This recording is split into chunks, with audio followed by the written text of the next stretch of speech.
Good morning teachers. இன்றைக்கி 10th Tamil புக்கில் உரைநடையின் அணிநலன்கள் என்ற தலைப்பில் எழில் முதல்வன் எழுதிய உரைநடையின் அணிநலன்கள் என்ற பாடத்தை பார்க்க போகிறோம். இதில் இணையத்தமிழனும் சங்கப்புலவரும் பேசிக்கிட்டால் எப்படி பேசிக்குவாங்க அப்படின்ற ஒரு கற்பனை உரையாடல் தான் இது. ஆனால் நமக்கு இம்பார்ட்டண்ட்டான டாப்பிக்கை மட்டும் பார்க்கலாம். எஸ்ஜிடி ப்ரிப்பரேஷனுக்குள்ளே இம்பார்ட்டண்ட்டான டாப்பிக்கை பார்க்கலாம். ஏதாவது டவுட்னா கமெண்ட்ஸில் கேளுங்க. நிறைய ட்ரிக்ஸ் எல்லாம் பார்ப்போம் போக போக. பாருங்கள், ஒரு பெட்டி செய்தி கொடுத்துருக்காங்க. முதல் தமிழ் கணினி.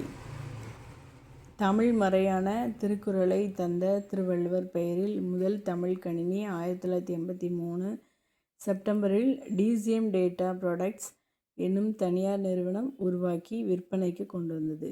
இக்கணினியில் முதல் முறையாக தமிழ் மொழியிலேயே விவரங்களை உள்ளீடாக செலுத்தி நமக்கு தேவையான தகவல்களை வெளியீடாக கணினியிலிருந்து பெற முடிந்தது. அதாவது முதல் தமிழ் கணினி 1983 திருவள்ளுவர் பெயரில் உருவானுச்சு. அதுதான். அது எந்த நிறுவனம் தயாரித்ததுன்னா டிசிஎம் டேட்டா ப்ராடக்ட்ஸ்ன்ற நிறுவனம் தயாரித்தது. அடுத்து பாருங்கள், இணையத்தமிழன் பேசுகிற மாதிரி கொடுத்துருக்காங்க. இணையத்தமிழன் திருப்பரங்குன்றத்தின் அழகை பற்றி சொல்லுவதாக கற்பனை உரையாடல் தான் இது. திருப்பரங்குன்றத்தின் அழகை பார்ப்பதற்கென்றே இயற்கை பதித்து வைத்த 2 பெரிய நிலை கண்ணாடிகளைப் போல் வடபுறமும் தென்புறமும் நீர் நிறைந்த கண்மாய்கள் என்று குறிஞ்சி மலர் என்னும் நூலில் நான் பார்த்தசாரதி உவமையை பயன்படுத்தியுள்ளார். குறிஞ்சி மலரில் நூலில் கொடுத்துருக்காங்க.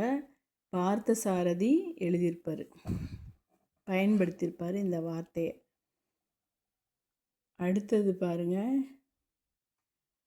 மறுபடியும் இணையத்தமிழன் ஒரு வார்த்தை சொல்ல மாதிரி கொடுத்துருக்காங்க. உருவகத்தை பற்றி உவமையும் பொருளும் வேற்றுமை ஒழிவித்து ஒன்றன மாட்டின் அது உருவகமாகும் என்று எழுதியிருக்கிறார்.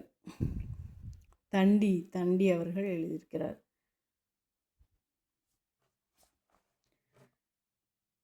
அதுக்கு ஒரு எடுத்துக்காட்டும் கொடுத்துருக்காங்கன்னு நினைக்கிறேன்.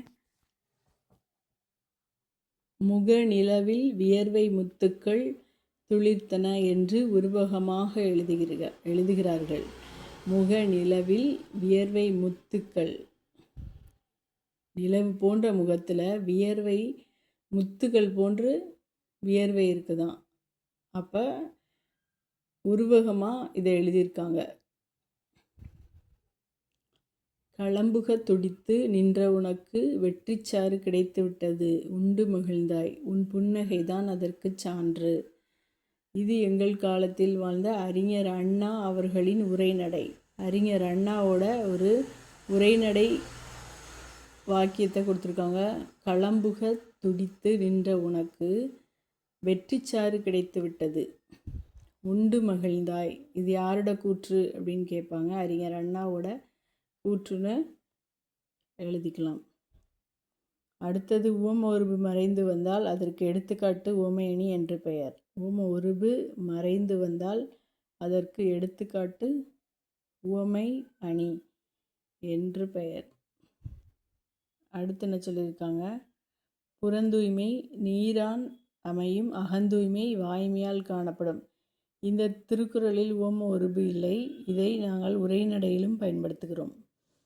எடுத்துக்காட்டு உவமை அணியை உரைநடையில் பயன்படுத்துகையில் இணை ஒப்பு என்கிறோம். கொஸ்டின் நல்லா பாருங்கள். எடுத்துக்காட்டு உவமை அணியை உரைநடையில் பயன்படுத்தும் போது அதற்கு பெயர் இணை ஒப்பு அப்படின்னு சொல்லுவாங்க. அடுத்தது பாருங்கள், ஊர் கூடி செக்கு தள்ள முடியுமா என்று கேட்கிறார்கள்.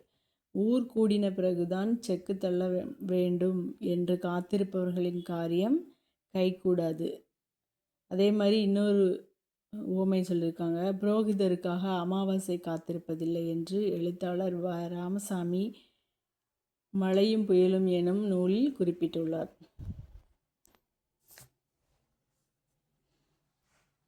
இதே மாதிரி இன்னொன்று, உணர்வு இல்லாத பொருட்களை உணர்வுடையன போலவும், இந்த இருக்கு பாருங்க, உணர்வு இல்லாத பொருட்களை உணர்வுடையன போலவும், உயிர் இல்லாத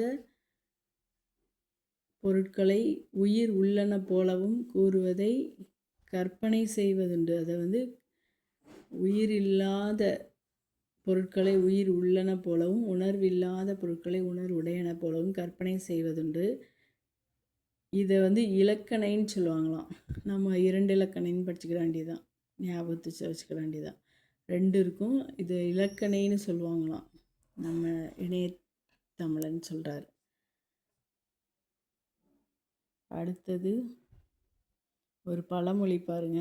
ஓரிடத்தில் அமர்வேன், மேலும் கீழும் பார்ப்பேன், சுற்றுமுற்றும் பார்ப்பேன், மனம் அமைதி எய்தும். எங்கள் கால தமிழ் தென்றல் திருவி கல்யாண சுந்தரனார் இப்படி எழுதியிருக்கிறார்.